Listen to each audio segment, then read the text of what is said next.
Dans la précédente chronique, je vous ai conduit du chant des sirènes de la mythologie à l'étude, chez un petit ver transparent, d'une mort cellulaire programmée qu'on appelle l'apoptose. Et cette 7e chronique poursuit l'exploration de l'apoptose avec pour point de départ ce même petit ver transparent et pour objectif la présentation des mécanismes qui contrôlent le suicide de nos propres cellules. Le petit ver transparent qui ouvre cette chronique est appelé Caenorhabditis elegans ou elegans pour les intimes. Cet animal qui mesure environ 1 mm appartient à l'embranchement des nématodes et sa forme adulte est composée de seulement 959 cellules.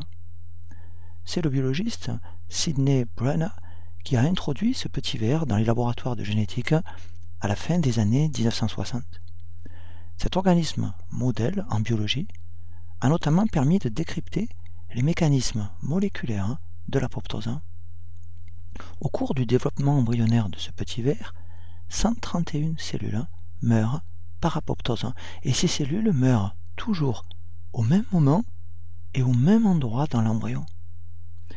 Au milieu des années 1980, des études d'embryons porteurs de mutations permettent à l'équipe de Rob Horwitz de montrer que la survie ou l'apoptose de chaque cellule de l'embryon de ce nématode dépend de la présence de 3 gènes fondamentaux, les gènes 7.3, 7.4 et 7.9, dont l'expression conduit à la production des protéines 7.3, 7.4 et 7.9. La protéine 7.3 a le rôle d'un exécuteur, mais cet exécuteur ne peut entraîner l'apoptose que s'il est lié à la protéine 7.4. La protéine 7.4 est donc la protéine activatrice de l'exécuteur 7.3. La protéine 7.9 est au contraire un protecteur qui, en se fixant à l'activateur 7.4, le neutralise et s'oppose ainsi à l'apoptose. En 1998, Horwitz et ses collaborateurs identifient un 4e gène baptisé EGL1, impliqué dans le déclenchement de l'apoptose des cellules embryonnaires du nématode. La protéine EGL1 se fixe au protecteur 7.9 et cette fixation va neutraliser l'effet protecteur de 7.9.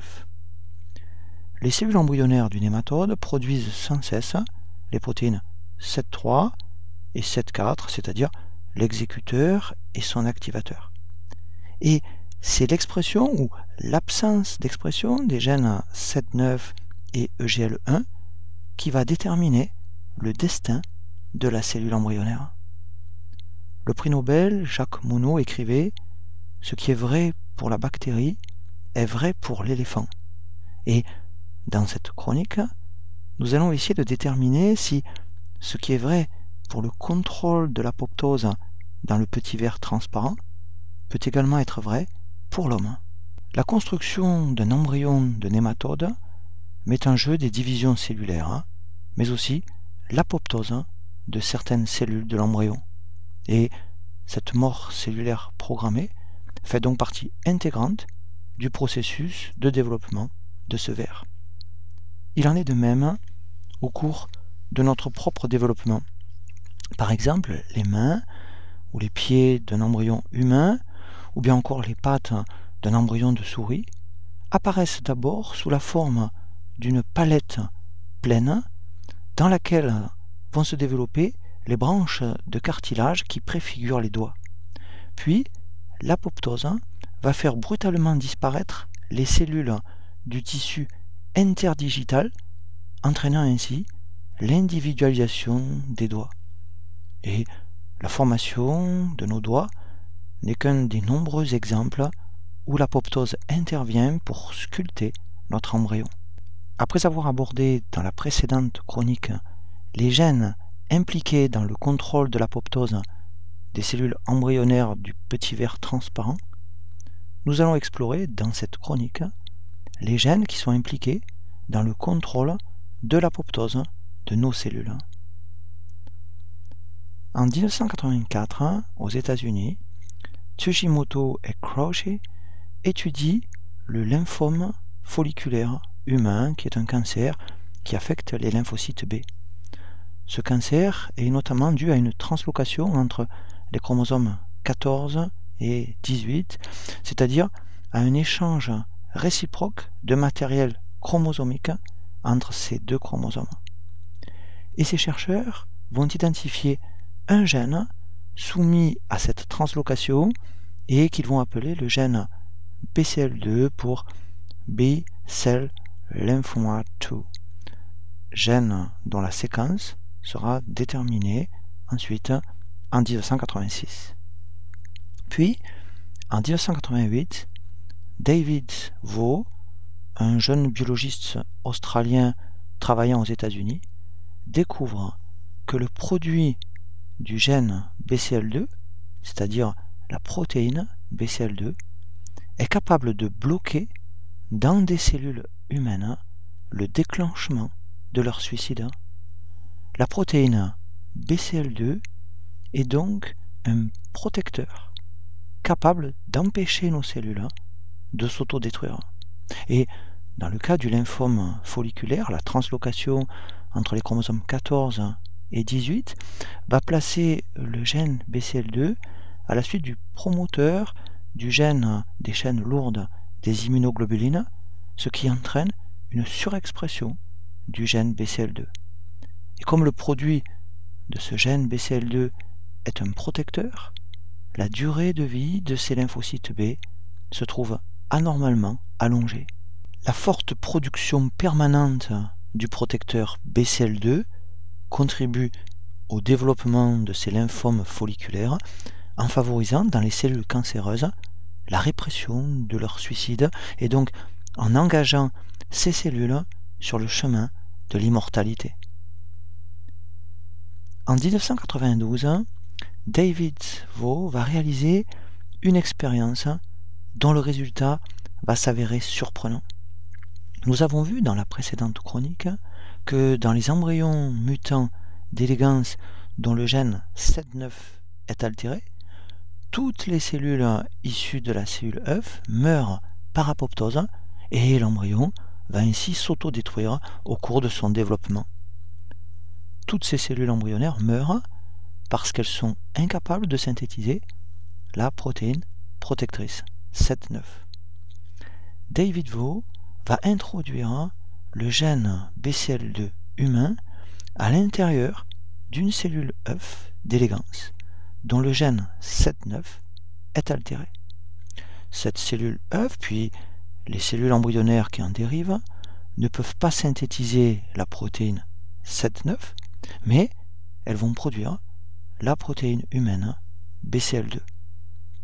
Et ces embryons d'Elegans ne s'autodétruisent plus par apoptose de toutes leurs cellules, mais ils vont se construire normalement. La protéine BCL2 humaine est donc capable de protéger les cellules embryonnaires d'Elegans de l'apoptose, exactement comme le ferait normalement la protéine SET9 si elle était exprimée. La protéine humaine BCL2 peut donc remplacer la protéine SET9 du nématode et permettre aux cellules d'Elegans de réprimer le déclenchement de leur suicide. L'étude de ce petit ver transparent va prendre alors un nouvel essor puisque cette expérience montre que ce petit ver peut constituer un véritable modèle pour comprendre des mécanismes qui ont lieu dans nos propres cellules, comme par exemple les mécanismes de l'apoptose. Entre 1992 et 1995, Horowitz et ses collaborateurs vont déterminer successivement la séquence des gènes SET4, SET3 et SET9 de ce nématode. La détermination de la séquence du gène SET9 montre que cette séquence présente de fortes ressemblances avec celle du gène BCL2 humain. Une partie importante des informations qui permettent aux cellules de fabriquer une protéine protégeant les cellules de l'apoptose est donc restée semblable du petit ver transparent à l'homme, ce qui explique pourquoi BCL2 humain est capable de se substituer à SED9 du nématode, et donc ce qui permet d'expliquer pourquoi BCL2 est capable de bloquer l'apoptose des cellules de l'embryon d'Elegans en train de se construire. L'existence d'un tel degré de ressemblance entre le protecteur humain BCL2 et le protecteur d'Elegans, SED9, suggère que le contrôle du suicide cellulaire a dû représenter, au cours de l'évolution, une composante vitale du développement embryonnaire. La détermination de la séquence du gène SED3 du nématode montre que cette séquence ressemble à celle du gène humain ICE identifié à la fin des années 1980 et qui code pour une protéase. L'exécuteur SED3 du nématode s'est révélé ainsi être, comme la protéine ICE, une protéase. Depuis la découverte des premières caspases en 1993, il s'est révélé que la protéine ICE est une caspase et ICE a alors été rebaptisée la caspase 1. D'autres caspases, que je vous présenterai dans un instant, ont été identifiées chez l'homme et il a été montré que l'équivalent humain de la protéine SED3 du nématode est la caspase 9. La recherche d'un parent humain à l'activateur SED4 du nématode a été aussi conduite, mais la détermination de la séquence du gène SED4 n'a pas permis de le rapprocher tout de suite d'un gène humain connu. En 1997, Xiaodong Wan, un jeune chercheur chinois travaillant aux États-Unis, découvre dans des cellules humaines une protéine capable d'activer une caspase et il nomme cette protéine APAF1, Apoptosis Activating Factor 1, ou premier facteur d'activation de l'apoptose. Et l'étude de la séquence du gène humain APAF1 va révéler des ressemblances avec la séquence du gène SED4 du nématode. Nous avons vu aussi que le produit d'expression du gène EGL1 du nématode est la protéine EGL1 qui neutralise la protéine protectrice SED9. Et on a pu identifier chez l'homme des gènes apparentés à EGL1 tels que le gène BAD. Ainsi, les 4 gènes du nématode permettant de contrôler l'apoptose dans les cellules d'Elegans ont chacun un lointain parent humain que sont les gènes qui codent les protéines BAD, BCL2, APAF1 et caspase 9. Et ce qui est vrai pour le nématode semble donc également vrai pour l'homme. Cependant, les gènes impliqués dans le contrôle de l'apoptose de nos cellules sont beaucoup plus diversifiés que ceux du nématode. Au cours de l'évolution du vivant, ont eu lieu des duplications et des variations des gènes ancestraux contrôlant l'apoptose. Et on va ainsi découvrir, chez les mammifères, des familles de gènes impliqués dans l'apoptose, comme par exemple la famille de BCL2 ou bien encore la famille des caspases. Les caspases forment une famille de protéases qui contiennent une cystéine essentielle à leur activité et qui hydrolysent certaines séquences protéiques immédiatement après un aspartate. Les caspases vont jouer un rôle essentiel dans l'apoptose, mais ces enzymes interviennent aussi dans d'autres processus tels que l'inflammation. Les caspases sont synthétisées sous forme de précurseurs inactifs et ces proenzymes doivent ensuite être activés pour exercer leur effet protéolytique. On peut classer les caspases en 3 grands groupes. Le premier groupe est celui des caspases impliquées notamment dans les processus inflammatoires. Et chez l'humain, on trouve dans ce premier groupe la caspase 1, ou ICE, la caspase 4 et la caspase 5. Le second groupe est celui des caspases qui exercent un rôle initiateur dans l'apoptose. Et chez l'humain, les caspases initiatrices sont les caspases 2, 8, 9 et 10. Une caspase initiatrice est activée par protéolyse lors de l'apoptose et elle active ensuite par protéolyse d'autres caspases qui forment un troisième groupe, celui des caspases ayant un rôle exécuteur dans l'apoptose et qu'on appelle les caspases exécutrices ou encore caspases effectrices. Chez l'humain, les caspases exécutrices sont les caspases 3, 6 et 7. Les caspases possèdent une structure très conservée qui comprend un prodomaine de taille variable, puis un grand domaine et un petit domaine, ici ou ici, qui deviendront respectivement, après clivage, la grande et la petite sous-unité de la caspase active. L'activation d'une procaspase en caspase active par protéolyse s'effectue donc par deux coupures successives qui vont libérer la petite et la grande sous-unité. Ces deux sous-unités vont s'associer pour former un hétérodimère et l'enzyme active est un tétramère formé par l'association de deux hétérodimères. Le prodomaine des caspases initiatrices est plus long que celui des caspases exécutrices et il contient des domaines tels que le domaine DED ou le domaine CARD qui servent à l'activation des procaspases initiatrices.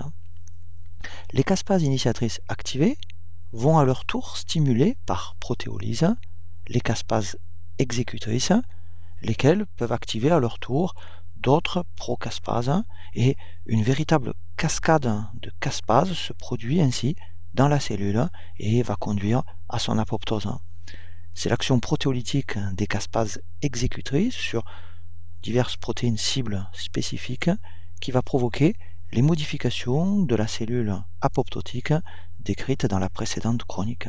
Il existe deux grandes voies conduisant à l'apoptose. Une première voie, appelée la voie extrinsèque de l'apoptose, est mise en route par des signaux externes à la cellule. Cette voie met en jeu des récepteurs de mort présents sur la membrane plasmique, tels que le récepteur FAS, présenté ici ou ici.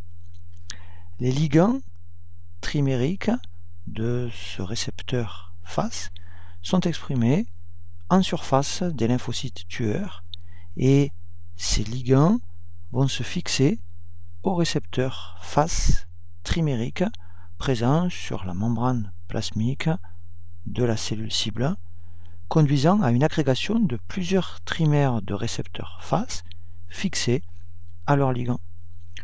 Le regroupement de ces récepteurs FAS active les domaines de mort présents dans la partie intracellulaire de ces récepteurs FAS et représentés en rouge sur ce schéma. Ces domaines de mort interagissent alors avec des domaines similaires présents sur des protéines adaptatrices intracellulaires telles que la protéine FADD. Ces protéines adaptatrices vont fixer à leur tour par leur domaine effecteur de mort qui est représenté ici en bleu, une procaspase initiatrice telle que la procaspase 8 ou 10, ce qui forme le complexe disque, c'est-à-dire le complexe de signalisation induisant la mort cellulaire.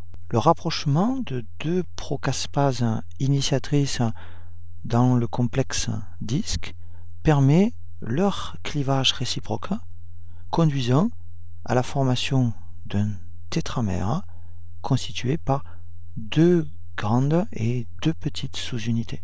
Ce tétramère actif, présent dans le cytoplasme, constitue la forme active de la caspase initiatrice, laquelle va à son tour activer par clivage des procaspases exécutrices telles que la procaspase 3, conduisant ainsi à l'apoptose de la cellule cible. La seconde voie de l'apoptose est appelée la voie intrinsèque de l'apoptose parce qu'elle est activée par des stimuli internes, comme par exemple des dommages subis par l'ADN, une infection virale ou l'absence de dioxygène.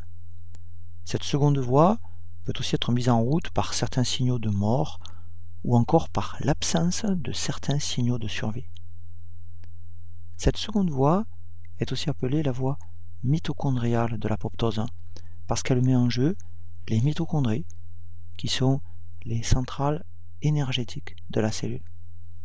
Et en 1994, un jeune biologiste américain, Don Neumeyer, met en évidence que les mitochondries peuvent entraîner l'apoptose. En 1995, en France, l'équipe de Kromer montre qu'au cours de l'apoptose, les mitochondries libèrent dans le cytosol des molécules qui conduisent à l'apoptose. Et en 1996, Xiaodong Huan découvre qu'une de ces molécules est le cytochrome C, c'est-à-dire une petite protéine qui est normalement située dans l'espace intermembranaire de la mitochondrie. Le cytochrome C est capable de diffuser latéralement à la surface de la membrane interne de la mitochondrie et il intervient dans le transport d'électrons le long de la chaîne respiratoire, participant ainsi à l'activité respiratoire de la mitochondrie et donc à la production mitochondriale d'ATP. Mais lorsque la cellule met en route son programme d'apoptose, des pores vont s'ouvrir dans l'enveloppe mitochondriale, entraînant la libération du cytochrome C dans le cytosol. Le cytochrome C va alors se fixer à la protéine APAF1, qui est le parent mammalien de CET4. Cette protéine APAF1, liées chacune à un cytochrome C, vont alors s'associer pour former une sorte de roue que l'on appelle l'apoptosome. Et dans cet apoptosome, les 7 protéines APAF1 vont recruter chacune une procaspase 9 qui se trouve ainsi activée. Et la caspase 9 active est une caspase initiatrice qui va à son tour cliver et activer des procaspases exécutrices, conduisant ainsi à l'apoptose. Cette voie mitochondriale de l'apoptose est contrôlée par les membres de la famille BCL2 dont je vous parlerai dans un instant. En 1999, une autre protéine mitochondriale impliquée dans l'apoptose a été identifiée par Kromer et son équipe. Il s'agit de l'AIF ou facteur induisant l'apoptose. Lors de l'ouverture des pores mitochondriaux, cette protéine AIF, qui est présente au départ dans l'espace intermembranaire, va passer dans le cytoplasme et s'accumuler dans le noyau. L'AIF joue alors un rôle essentiel dans les manifestations nucléaires de l'apoptose, par exemple dans la fragmentation de l'ADN, mais par une voie qui court-circuite les caspases. Il a été montré par la suite que d'autres protéines libérées par la mitochondrie vont conduire à l'apoptose, comme par exemple l'endonucléase G qui va fragmenter l'ADN nucléaire, ou bien les procaspases 2, 3 et 9 qui seront activées ensuite dans le cytoplasme et qui participent ainsi à la cascade des caspases. La voie mitochondriale de l'apoptose est contrôlée de façon très précise par les membres de la famille BCL2. Cette famille comprend 3 classes de protéines. La première classe est celle des protéines qui ont 4 domaines d'homologie à BCL2 et ces 4 domaines sont appelés BH1 à BH4. Dans cette première classe, on trouve par exemple chez les mammifères BCL2 et BCLXL. Et la protéine SED9 du nématode peut être rangée dans cette première classe. Ces protéines protectrices exercent un effet anti-apoptotique. Ces protéines ont un domaine transmembranaire d'ancrage à la membrane et elles sont notamment insérées dans la membrane mitochondriale externe, leur domaine BH étant situé du côté cytoplasmique de cette membrane. Ces protéines de classe 1 vont s'opposer à l'apoptose en séquestrant sur la membrane mitochondriale externe des protéines pro-apoptotiques.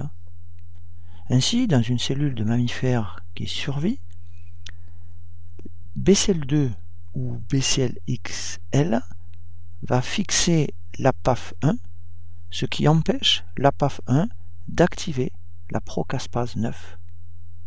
De même, chez le petit ver transparent, la protéine protectrice 7,9, ancrée aussi à la membrane mitochondriale externe, s'oppose à l'effet de l'activateur 7,4 en fixant un dimère de 7,4 et donc en séquestrant 7,4 sur cette membrane mitochondriale. Et 7,4 ne peut donc plus activer 7,3 et la cellule du ver échappe ainsi à l'apoptose. Les protéines de classe 1 des cellules de mammifères exercent aussi leur effet protecteur en empêchant l'ouverture des pores mitochondriaux. Le cytochrome C reste alors dans l'espace intermembranaire de la mitochondrie et il ne peut pas aller se fixer sur la PAF1, si bien que l'apoptosome ne se constitue pas. Dans la famille BCL2, les protéines de classe 1 ont un effet anti-apoptotique, mais les protéines des deux autres classes exercent au contraire un effet pro-apoptotique. Les protéines de la deuxième classe n'ont que 3 domaines BH, les domaines BH1, BH2 et BH3. Dans cette seconde classe, on trouve par exemple chez les mammifères les protéines BAX et BAC. Ces protéines de classe 2 sont pourvues d'un domaine d'ancrage membranaire qui leur permet de se positionner aussi dans la membrane mitochondriale externe. Quand la voie intrinsèque de l'apoptose est mise en route, les protéines de classe 2 deviennent actives et s'agrègent en oligomères dans la membrane externe de la mitochondrie, provoquant ainsi l'ouverture des pores mitochondriaux et provoquant par conséquent l'apoptose. Dans la famille BCL2, la troisième classe est celle des protéines qui n'ont qu'un seul domaine BH, le domaine BH3. Ces protéines ont un effet pro-apoptotique indirect qui passe par un contrôle des protéines des deux premières classes. Chez les mammifères, on trouve par exemple dans cette troisième classe les protéines BAD et BID. La protéine EGL1 du nématode peut aussi être rangée dans cette troisième classe. Contrairement aux protéines des deux premières classes, BAD et BID sont dépourvues de domaine d'ancrage à la membrane et elles ne sont donc pas liées à la membrane mitochondriale externe. Ces protéines de classe 3 peuvent favoriser l'apoptose en se fixant aux protéines de classe 1, lesquelles perdent alors leur effet protecteur. Mais les protéines de classe 3 peuvent aussi permettre l'apoptose en activant les protéines de classe 2. Dans une cellule de mammifères non exposée à un facteur extracellulaire de survie, la protéine PAD, qui est donc une protéine de classe 3, est sous forme non phosphorylée et seule cette forme peut s'associer au protecteur BCL2 ou BCLXL. La protéine BAD liée à ce protecteur se trouve par conséquent localisée indirectement sur la membrane mitochondriale externe et BAD va empêcher ainsi le protecteur d'exercer son effet anti-apoptotique. Les pores mitochondriaux vont donc s'ouvrir, le cytochrome C est libéré dans le cytoplasme, la PAF1 est libérée de son association avec BCL2 ou BCLXL, l'apoptosome peut se former et la cellule subit l'apoptose. De même, chez le nématode, la fixation de GL1 sur 7,9 va permettre au dimère de 7,4 de se décrocher de 7,9. Le dimère de 7,4 se trouve alors libéré dans le cytoplasme et il va y former un apoptosome constitué par 4 dimères de 7,4. Les protéines 7,3 inactives vont se lier à cet apoptosome, ce qui permet d'activer 7,3, entraînant ainsi l'apoptose de la cellule du nématode. Dans une cellule de mammifère exposée à des facteurs extracellulaires de survie, une voie de signalisation spécifique mise en route par ces facteurs de survie va conduire à la phosphorylation de BAT. La protéine BAT phosphorylée se dissocie alors du complexe qu'elle formait avec le protecteur BCL2 ou BCLXL, et BAT se trouve ainsi séquestré dans le cytoplasme par liaison à une protéine qui est représentée ici en jaune. Par conséquent, BAT ne peut plus interagir avec le protecteur et ne peut donc plus exercer son effet pro-apoptotique. Le protecteur, BCL2 ou BCLXL, libéré de BAT, va maintenir fermés les pores mitochondriaux et va fixer la PAF1, empêchant ainsi la formation de l'apoptosome, si bien que la cellule de mammifère échappe cette fois à l'apoptose. Dans certaines cellules de mammifères, la voie extrinsèque de l'apoptose peut aussi mettre en route la voie intrinsèque par l'intermédiaire d'une protéine de classe 3, la protéine BID.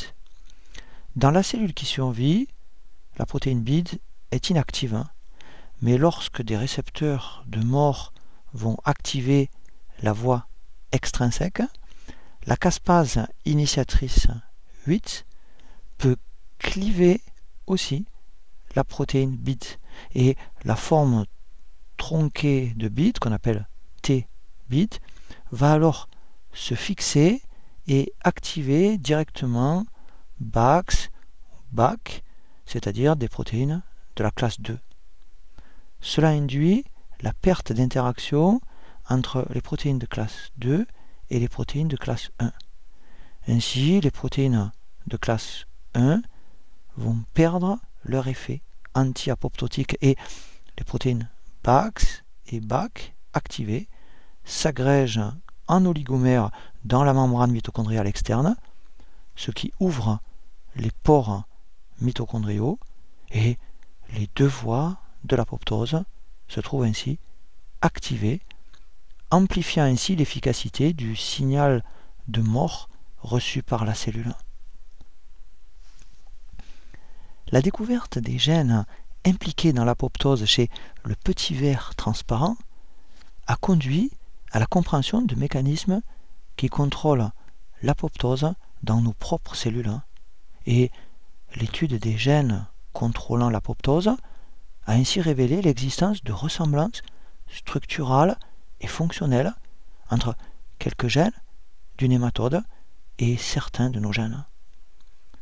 Nous avons vu aussi qu'une diminution de l'apoptose contribue à des cancers tels que le lymphome folliculaire qui a permis de découvrir le gène BCL2. Dans le but de traiter ces cancers, on peut donc développer des médicaments dont l'effet est de stimuler l'apoptose des cellules cancéreuses. Ainsi sont testées aujourd'hui des substances anticancéreuses mimant l'action des protéines de la famille BCL2 appartenant à la classe 3. Par exemple, les chercheurs ont testé l'action de l'ABT737 qui, comme BAD ou BID, se lie aux protéines protectrices de classe 1 et bloque leur effet protecteur. Et cette substance s'avère particulièrement toxique pour certains types de lymphomes et de leucémie. Et c'est donc en recherchant sans cesse à mieux décrypter les mécanismes de la mort cellulaire, que nous pourrons peut-être aussi un jour prolonger notre propre vie. La prochaine chronique vous conduira de la déesse mythologique Clotho, qui file le fil de la vie, à la découverte d'une protéine qui retarde le vieillissement.